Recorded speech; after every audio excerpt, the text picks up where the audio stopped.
All right, let's dive right in. Have you ever really thought about what it takes to build wealth? I mean, what the actual secret is, it's not some vague idea. It turns out it's a single learnable skill.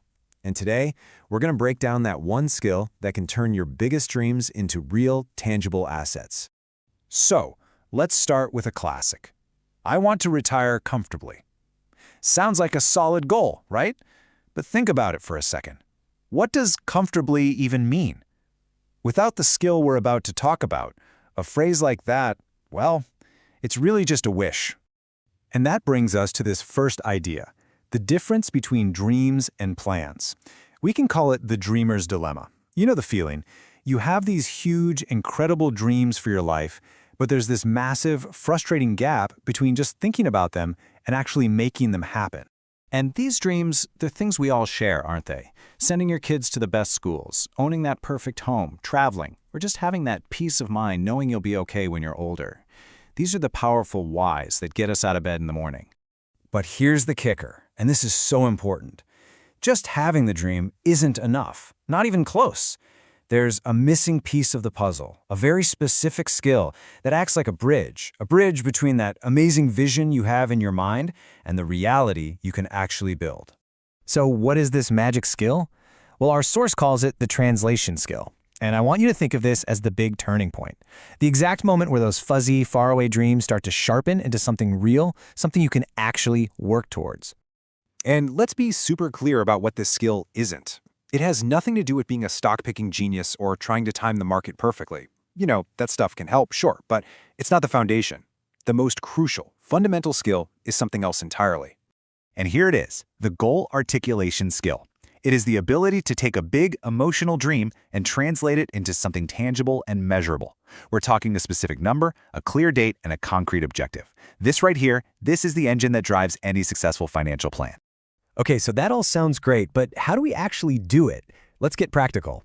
It's time to start drafting our own personal blueprint, and we're going to move from these vague wishes into a real, actionable plan. Just look at this transformation. It's night and day, right? Saving for retirement? That's just a hope. But accumulating 2 crore rupees by age 60, now that is a precise target. You can build a strategy around the second one. The first one, it just leaves you guessing. Let's do another one, just to really let it sink in. My child's education. It's a beautiful thought, a great sentiment. But I need 25 lakh rupees for an engineering degree by the year 2038. That is an actionable goal. Suddenly you have a target amount and a very firm deadline. And that deadline? That's what we call the time horizon. And it is absolutely critical. Why? Because how much time you have completely dictates your investment strategy. You would never invest money you need in 2 years the same way you'd invest for retirement, which might be decades away. Okay, so we've put a number on our goal, we've set a timeline. We're pretty much done, right? Well, not quite.